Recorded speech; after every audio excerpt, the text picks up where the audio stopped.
Doutor, seja bem-vindo a este espaço de comentário esta quarta-feira, hoje num formato diferente, um formato de entrevista, e o nosso convidado de hoje é o homem responsável pela reconstrução e recuperação do pior desastre natural de que há memória no país, nomeadamente o ciclone Idai. Trata-se do diretor do Gabinete de Reconstrução pós-ciclones, o engenheiro Francisco Pereira, quem desde já cumprimento. Muito boa noite e muito obrigado por ter acedido ao nosso convite. Muito bem, esta é a primeira entrevista que Francisco Pereira dá a uma televisão. Nos próximos 20, 30 minutos vamos entender os impactos definitivos do ciclone Idai e Kenneth, a gestão dos apoios da comunidade nacional e internacional, as intervenções em curso e as linhas centrais de reconstrução no curto, médio e longo prazo. Portanto, estes são os vetores aqui da nossa entrevista. Sim, senhora. Vamos começar. Em março deste ano, Moçambique sofreu os efeitos devastadores do Idai, particularmente nas províncias de Sofala, Manica, Tete e Zambésia. Houve 602 mortos, os dados divulgados até lá, 1.641 feridos e mais de 1 milhão de pessoas que necessitavam de serviços essenciais de saúde. A seguir, o país foi sacudido pelo ciclone Kenneth, principalmente nas províncias de Cabo Delgado e Nampula. Morreram pelo menos 50 pessoas e houve 250 mil afetados. Estes foram os dados divulgados entre março e maio. Desses meses a esta parte, mais ou menos 5 meses, qual é a fotografia definitiva dos impactos dos ciclones Idai e Kenneth? Comecemos pelo ciclone Kenneth. Pelo Kenneth, digamos, ali o que provocou o maior desastre foram os ventos, fundamentalmente os ventos, e a destruição foi grande em alguns locais, como Macomia, Ilha do Ibo, Matema. Houve 4 ou 5 distritos bastante afetados, mas a Ilha do Ibo foi um dos piores, não é? Praticamente toda a construção da população Foi destruída. Okay. Portanto, quanto ao número de mortos? O número de mortos, de acordo com a nossa informação, não se alterou desde essa altura. Talvez alguns por doença, por ferimentos, mas que já não entraram na estatística relacionada diretamente com a ação do ciclone. Existe já um número que reflita os impactos do ciclone Kenneth? Sim, de facto, em termos de valor, de número, estou a falar em termos de valor. Exatamente. Não é? Em termos de valor, vamos dizer que o ciclone Kenneth teve um impacto de cerca de praticamente 1.000 milhões de dólares americanos, e o restante, digamos, foi o Idai. Exato, e vamos falar já do Idai. Passados estes 5 meses, tendo já os números definitivos, quais foram os impactos deste ciclone? Vamos ver. Em termos de infraestruturas, o impacto maior foi na área dos transportes, quer seja rodoviário, quer seja ferroviário, e na área também de energia. As linhas férreas, as linhas de energia e as estradas tiveram um grande impacto negativo, avaliado em cerca de 700 milhões de dólares. A seguir aparece um grande setor social, que é a habitação. A habitação no seu conjunto foram perdidas na zona do centro, 244 mil habitações foram parcialmente ou totalmente destruídas, o que significa que... Aqui estamos a falar de que tipo de habitações? Convencionais ou combinadas entre convencionais e precárias? Exatamente, são precárias, outras são mistas, já tem uma parte convencional. 244 mil habitações. E 50 mil provocadas pelo ciclone Kenneth. Quer dizer, no total, nós tivemos perto de 300 mil casas destruídas por esses dois ciclones. Que foram avaliadas em 600 milhões de dólares.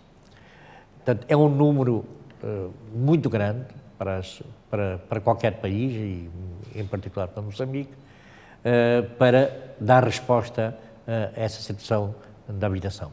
Depois também tivemos um grande desastre na agricultura, particularmente nas zonas do regadio, nas zonas de... Portanto, como se sabe, a maior parte dos terrenos foram inundados e, portanto, perderam-se culturas, perderam-se milhares de hectares de culturas. O que leva à conclusão de que até maio do próximo ano, 2020, uma grande parte das famílias que viviam naquelas zonas têm de ser assistidas, porque apesar de ter começado a ser feito uma distribuição de sementes e insumos agrícolas, vou falar com mais detalhe mais à frente, o resultado desta produção não virá antes do final da época das chuvas. Portanto, até essa altura... Estas populações vão precisar de assistência. Vão precisar de assistência. Mencionou os números do impacto na energia, nas habitações. Existe um número em relação aos danos à agricultura? Na agricultura, os danos também foram grandes, foram na ordem dos 400 milhões de dólares. Exato. Portanto, são números muito grandes para poder repô-los em pouco tempo.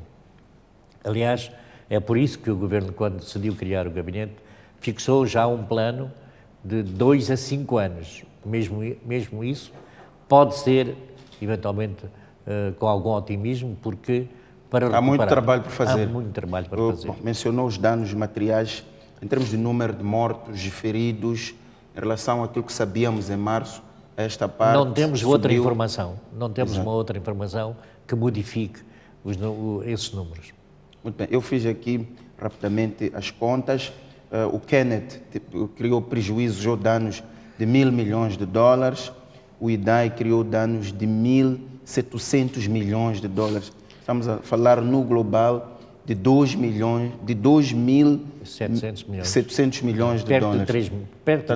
Perto de 3 mil milhões de dólares. Depois, esta avaliação com o que se faz. acerto que foi Exato. feito... O gabinete produziu um relatório, já existe uma informação técnica sobre todo este impacto. Isso pode ser acessível, pode-se ler para quem quiser. Está distribuído. É um relatório que se chama PDNA, que é, em língua inglesa, Post-Disaster Assessment Needs, em que se faz a avaliação dos estragos, dos prejuízos e das necessidades. E desses números ficou-se por aí, por um número de 3,1 mil milhões de dólares, o total dos dois ciclones. Dos danos causados. Os danos causados, que são muito grandes. Muito bem. Nos primeiros 3 meses após o ciclone, a prioridade foi salvar vidas, recuperar os doentes, prestar atenção às ações para a prevenção das doenças que eclodem geralmente quando este tipo de situações, nomeadamente malária, cólera e outras doenças resultantes do fraco saneamento, para além do apoio psicológico e mental. Estamos a falar de cerca de 300 mil habitações que ficaram destruídas. Exatamente. O impacto disto na vida das pessoas.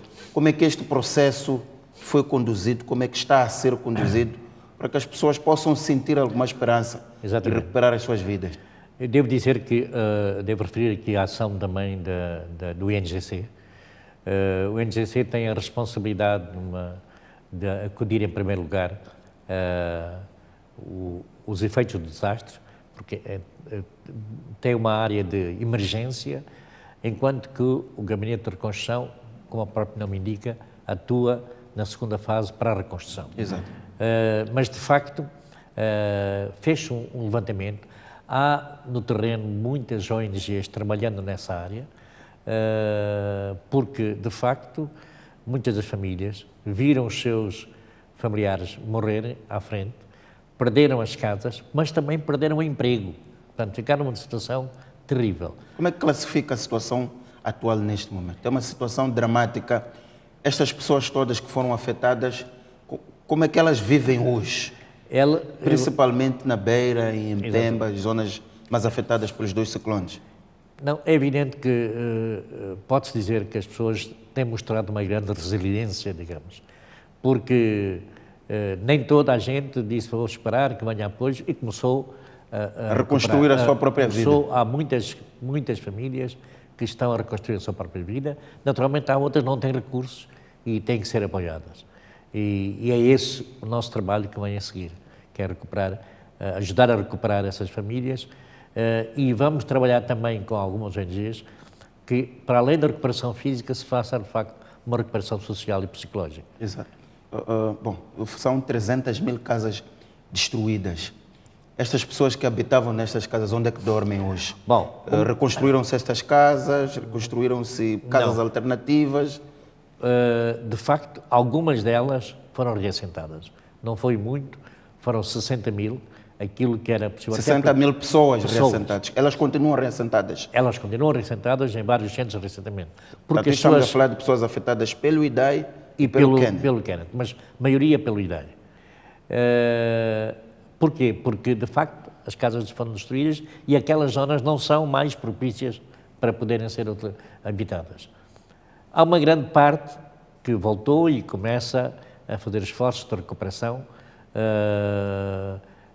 mas digamos que ainda há uma maioria, particularmente nas zonas rurais, que precisa urgentemente de apoio. E nesta fase ainda, de um apoio humanitário para poderem sobreviver.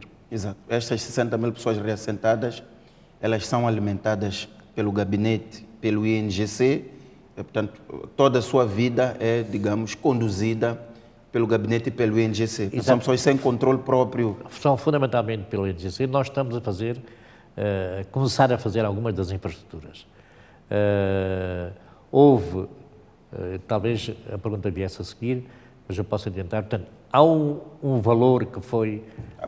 Ainda devemos entrar na questão dos dinheiros, então, é só para falarmos aqui do impacto humano, pois, que impacto é o humano principal é muito drama. E, nesses casos, é de facto o INGC que está na frente desta atividade, no sentido de distribuir alimentos que também são doados pelos diferentes doadores e garantir um mínimo de sustento a essas famílias. O gabinete já conseguiu fazer cálculos de quantos órfãos é que existem, quantos órfãos é que estão nos centros de reassentamento, a retoma à escola, quem estava na segunda, na terceira, na quinta classe, quer dizer, o retomar da vida, existe também uma essa área análise está feita sendo nesse desenvolvida pelo Ministério da Ação Social, em coordenação com o INGC. De facto, nós, porque estamos a preparar o arranque das atividades no terreno, estamos mais virados para como conseguir arrancar com as atividades e identificar quais são os setores mais vulneráveis. Muito bem, vamos então falar de dinheiro, porque para o gabinete funcionar precisa de dinheiro, Exatamente. para o INGC funcionar precisa de dinheiro. Quando o ciclone Idai ele eclodiu, e depois de vermos as imagens por via das redes sociais, por via das televisões e jornais, toda a gente, todo o país comoveu-se, mas também a comunidade internacional comoveu-se. Há muito apoio das comunidades nacionais, ou da comunidade nacional, assim é que é, e da comunidade internacional, que foi oferecido ao INGC, mas que de certeza agora há uma articulação com este gabinete. Este apoio, ele existe, quanto é que é, como é que está a ser gerido? Exatamente. Bom, de facto, foi na Conferência da Beira, em 31 de maio e 1 de junho, em que se apresentaram os números de 3,1 mil milhões de dólares de necessidades e houve ali aquilo que se chama a indicação, a primeira indicação dos parceiros que quisessem voluntariamente apresentar quais seriam as suas contribuições. E do valor total dessas contribuições, nós apuramos que foi cerca de 1,3 mil milhões de dólares. Essas foram as promessas. As promessas. Saídas da reunião da Beira. Exatamente. Agora, nós próprios, eu pessoalmente até tenho experiência de situações anteriores, de 2000, etc., que houve promessas e depois não foram cumpridas. Então criamos, juntamente com as Nações Unidas e outros parceiros, um grupo de trabalho para ir sempre atrás das promessas e perceber quando é que essas promessas são concretizadas. E agora o que nós temos é um programa, um plano de valores que foram confirmados, foram ditos e foram confirmados. Deste valor de 1,3 mil milhões, qual é o valor confirmado? É um pouco mais de 1.000 milhões, 1.050. Deste valor de 1,3 mil milhões, qual é o valor que já caiu nos vossos cofres? Bom, de facto não caiu nenhum, a não ser... Portanto, são promessas até promessas. aqui. O gabinete, neste momento, ainda não recebeu nenhum dinheiro prometido pela comunidade internacional. Eu vou ser mais rigoroso. Exato. A única entidade que fez um avanço foi o Banco Mundial, que do valor global, pegando em dinheiro de outros projetos, avançou com 65 milhões de dólares. Portanto, fez um desvio de aplicação de um projeto. Estava a ser desenvolvido em Moçambique esse projeto? Mas estava parado. Foi de outros fundos que não utilizados ainda. Ok. E eles depois vão repor, quando vier o dinheiro. Portanto, foram 65 milhões de dólares. 65. E serviram para quê? Para 35 milhões para o setor de estradas, para as estradas terciárias, e depois 10 milhões de dólares para o setor de águas, dos quais foi o abastecimento de água da Beira, foi um dos que foi beneficiado, e 10 milhões de dólares para o setor da agricultura. Contratou-se, coordenou-se com a FAO, e a FAO fez essa distribuição, foram abrangidos mais de 70 mil famílias, 700 mil famílias foram abrangidas com sementes e insumos agrícolas, para garantir a próxima época de chuvas, a campanha agrícola, queria dizer. Então, esses valores foram os que foram avançados. Eu digo que foram avançados só assim, porque o resto tudo exige, talvez as pessoas todas não conheçam, nós temos a nossa burocracia, mas as instituições também têm a deles. Mesmo para situações de emergência. Mesmo para situações de emergência. Os 1,3 mil milhões só foram cedidos 65 milhões. 65 milhões. Qual é o ponto de situação do outro valor? O gabinete tem uma tabela no sentido de saber, daqui a 2 meses vamos ter X valor, daqui a 3 meses temos tanto. Qual é o vosso cronograma de recebimentos? Sim, senhora. Nós já temos uma tabela por anos até 2024. Ok. Então está a dizer que esta promessa ela está feita no horizonte de 2019 a 2024. Porque essas instituições consideram que não há também capacidade humana e material para, de um momento para o outro, querer investir, gastar em 2 ou 3 meses 500 milhões de dólares. Então, eles dividiram aquilo de acordo com as capacidades que o país tem e, mesmo assim, só é possível levantar o dinheiro quando já se fechou o acordo, já foi acordado pelo Conselho de Administração do Banco Mundial, só no dia 28 deste mês, e só a partir de agora começam os exercícios administrativos para saber, é preciso criar um manual de operações, é preciso uma série de instrumentos que são habituais.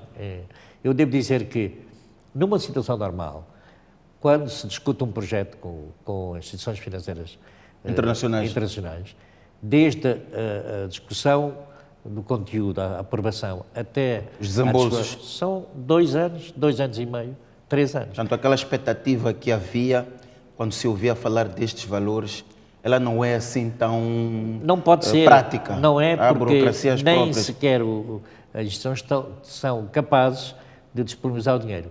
Exato. Também devo dizer que houve uma instituição com valores naturalmente mais pequenos, que foi o PNUD, que tem de facto também ajudado e financiou as reuniões, algum equipamento, mas o grosso de facto está para vir, tanto do Banco Mundial como do Banco Africano. Muito bem. Ouvimos o Ministro das Obras Públicas e Habitação que, de acordo com o estatuto do vosso gabinete, supervisiona este gabinete de reconstrução. Ouvimos-la dizer que o desembolso dos fundos prometidos pelos parceiros está condicionado à apresentação de projetos. Exatamente. Esses projetos estão feitos? Já foram submetidos? Não, estão a ser feitos. Porquê? Porque, apesar de ser um projeto de emergência, não estão isentos de concursos. Não há no Banco Mundial, a não ser foi estes 65 milhões, por razões de compreensão que era necessário fazer aquilo.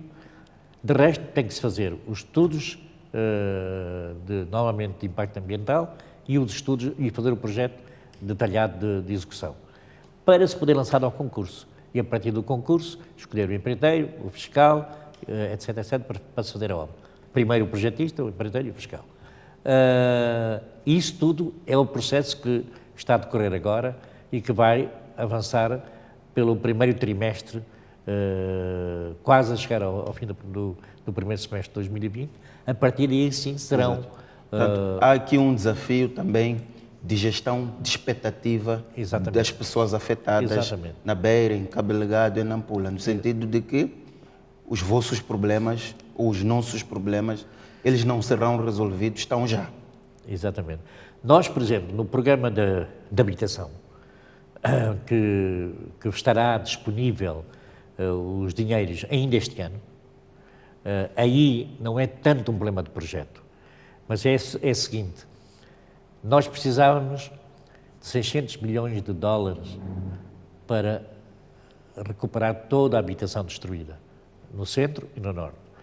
Nós temos menos de 100 milhões.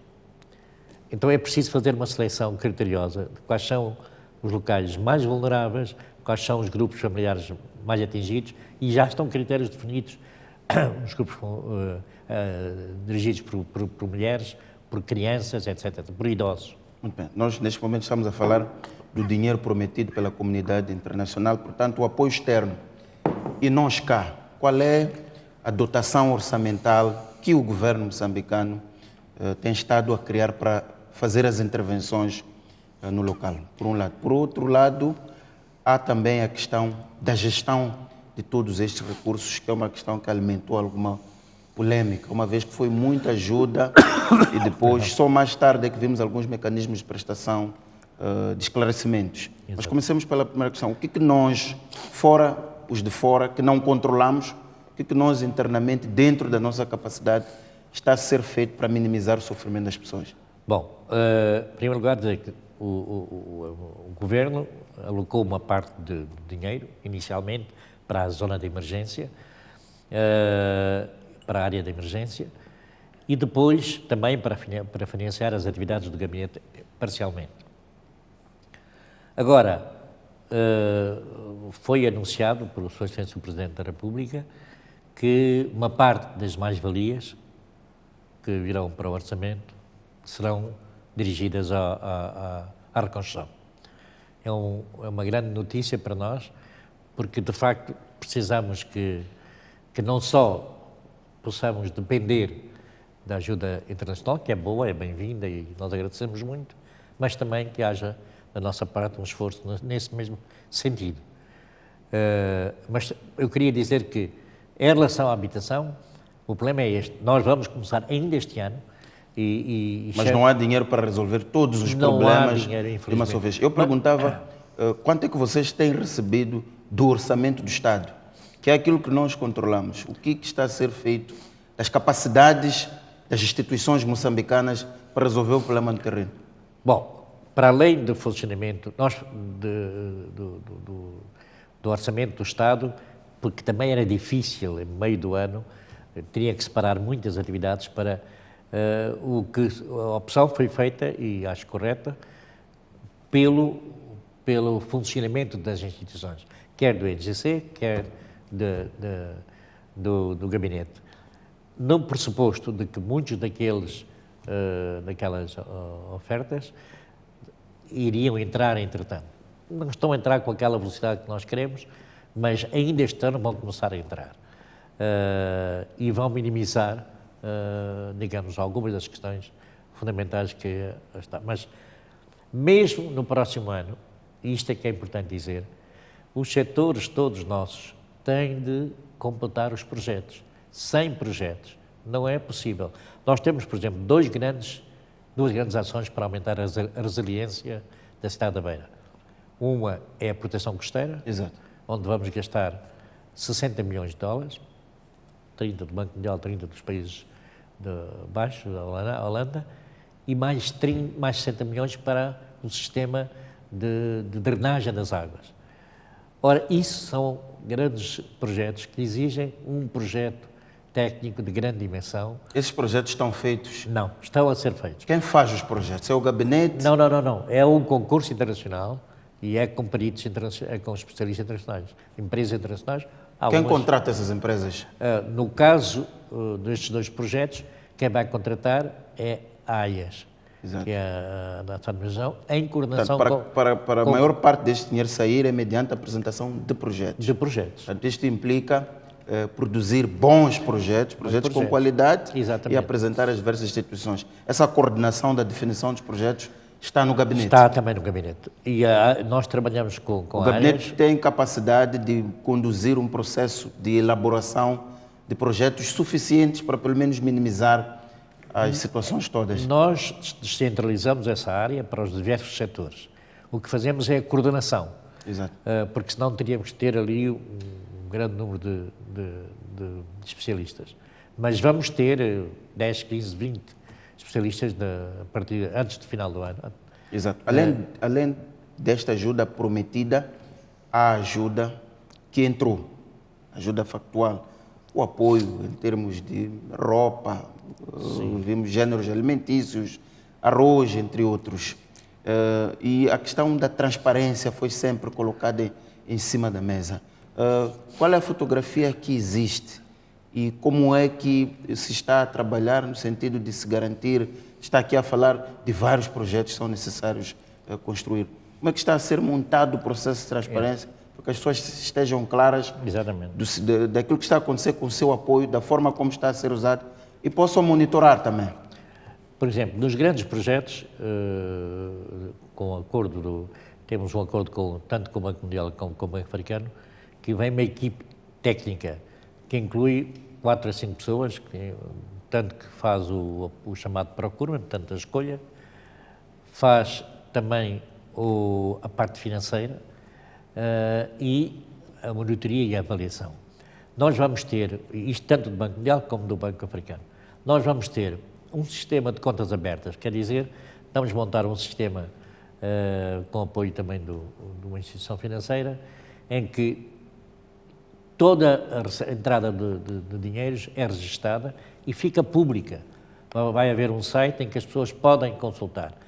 Por outro lado, obrigatoriamente, temos que fazer, quando começar a entrar os valores, relatórios trimestrais para o Governo e para a sociedade civil e uma auditoria anual independente a todos os fundos.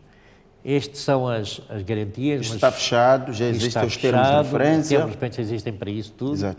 E já temos as instalações na beira de um edifício maior. Um gabinete maior, tínhamos um gabinete pequeno, para montar todo esse conjunto de equipamento que nos permite, a nós próprios que estamos no gabinete e a toda a gente, que façam o controle. Este é o nosso objetivo. As pessoas têm que controlar, têm que pressionar para garantir que haja esta... Engenheiro Pereira, tudo aquilo que entrou, comida, roupas, acabou, ainda existe, está-se a distribuiu-se de forma transparente? É um processo que está sempre a acontecer. Como eu disse, quem domina essa área não é o gabinete, é o NGC. Exato. E houve uma decisão do Governo, na altura, que todo o processo fosse também feito através de uma empresa. Foi contratada para garantir uma maior transparência e isso vai continuar. O NGC trabalha... foi contratado uma empresa? Para fazer a gestão dos estoques, do armazenamento e estar sempre, digamos... A prestar contas. A prestar contas do que entrou e do que saiu e para onde. E isso deu uma certa estabilidade e garantia ao próprio NGC, que também penso que, como nós, não está interessado em entrar numa situação de default. Muito bem. O gabinete de que é responsável, número 1, tem um papel da reconstrução. Exato. O país enfrenta o grande desafio das mudanças climáticas. Isto é visível. Ainda Moçambique mandou uma delegação aos Estados Unidos para esta cimeira recente, a Cimeira de Clima, onde esteve presente, portanto, acompanhou todo o debate. Portanto, a reconstrução, sobretudo da cidade da Beira, há quem já coloca isso, ela tem de ser vista como uma oportunidade de reconstruir uma cidade ajustada às mudanças climáticas. A minha questão é qual é o pensamento estratégico de reconstrução de muitos destes locais que foram vítimas, no fundo, das mudanças climáticas. Como é que vocês estão a construir este raciocínio? Exatamente. Há uma frase que começa a ser batida em todos os documentos, etc., que na língua inglesa são 3 Bs, Build Back Better, quer dizer, reconstrua melhor. E reconstruir melhor tem regras, tanto na habitação, como nos outros setores. Tem regras, porque este ciclone, se alguma pequena vantagem trouxe, acordou-nos que não se pode construir de qualquer maneira. Havia esta expressão de chamado low cost, construir barato. E às vezes o low cost fica muito mais caro, porque acaba, sabendo que Moçambique é um dos países, é considerado o segundo país mais exposto a estas intempéries, nós não podemos arriscar. Por isso, mesmo na habitação, e mesmo na habitação precária, estamos a estudar com a Enabitat e a Universidade Eduardo Mondlane, quais são, para produzir manuais, como é que a população também, aquela que não é abrangida nesta primeira fase e que pode reconstruir as suas casas com os seus materiais, quais são os cuidados que tem que ter. E nas escolas isso é decisivo, porque encontramos de facto, infelizmente, algumas situações que não se podem repetir, nos centros de saúde a mesma coisa, e, afinal, em todos os sítios em que... E todos estes projetos que estão a ser colocados a concurso, eles já têm esta componente das mudanças climáticas. Nós vamos ter uma equipa a olhar para isso. Portanto, e uma supervisão. Se houver uma construção que é conduzida por este gabinete e daqui a 3, 4 meses termos danificações nesses edifícios, podemos culpar o gabinete de reconstrução? Podemos, à primeira vista, sim, mas depois temos que ver se outras razões não foram para além de uma má construção ou de uma falha. Mas, em princípio, existe essa filosofia das mudanças climáticas. É por isso que não podemos correr para fazer as coisas, porque elas têm que ser bem feitas também. E bem feitas significa fazer os projetos. Muito bem. Engenheiro, este gabinete foi criado para atender ao IDAI. Depois, as suas competências foram alargadas também para atender o Kenneth e também foram alargadas para atender todas as outras calamidades que eventualmente vierem a ocorrer. Portanto, é um gabinete com competências bastante amplas. Como é que ele funciona? Como é que ele se articula dentro do Estado? Qual é a tutela? Sei que não é o Ministério das Obras Públicas, é o ministro que supervisiona. Mas como é que ele funciona? Quais são os seus orçamentos? Bom, como é que ele tem a sua vida própria dentro da máquina? De facto, foi uma tarefa não muito fácil. Nós partimos do zero, não havia esta organização e começamos a criar com 2, 3 pessoas, incluindo eu próprio, a organização. Hoje já temos alguma estabilidade, mas ainda nos falta bastante. De facto, à medida que as coisas vão acontecendo, também não queremos ter 10, 20, 30 pessoas a trabalhar connosco que não sabem o que vão fazer. Nós, quando o programa começa no terreno, temos de ter as equipes lá. Neste momento estão a ser lançados os concursos para contratação, vão ser lançados provavelmente ainda esta semana, para a contratação de especialistas nas diversas áreas que vão trabalhar na beira. Portanto, nós temos a base maior na beira. Temos uma delegação em Maputo e temos uma delegação em Pemba.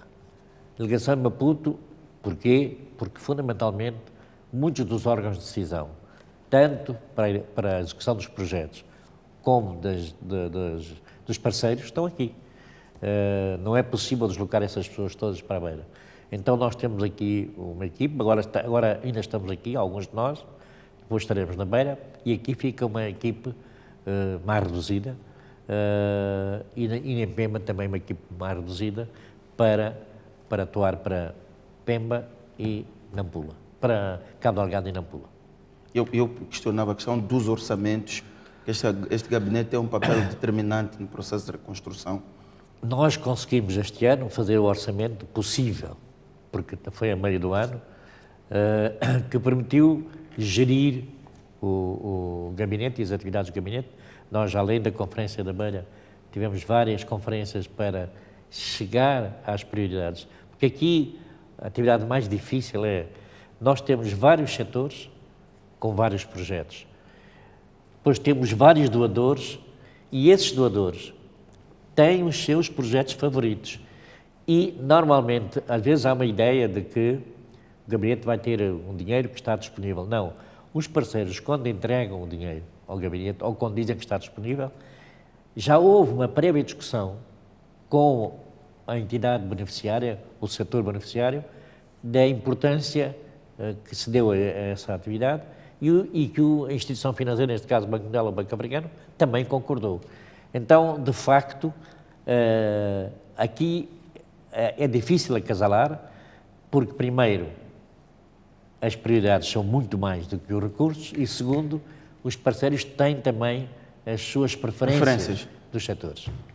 Muito obrigado, engenheiro Francisco Pereira, por estar aqui e ajudar-nos a compreender estes fenómenos, esta situação na Beira e em Pemba, que foram os locais mais afetados, 5 meses depois do desastre natural que nós vimos nessas 2 zonas. Muito obrigado por ter acedido ao nosso convite. Muito obrigado. Caro telespectador, está feito o espaço de comentário hoje com o engenheiro Francisco Pereira, ele que é o homem número 1 responsável pela reconstrução e recuperação do pior desastre que o país teve no início deste ano.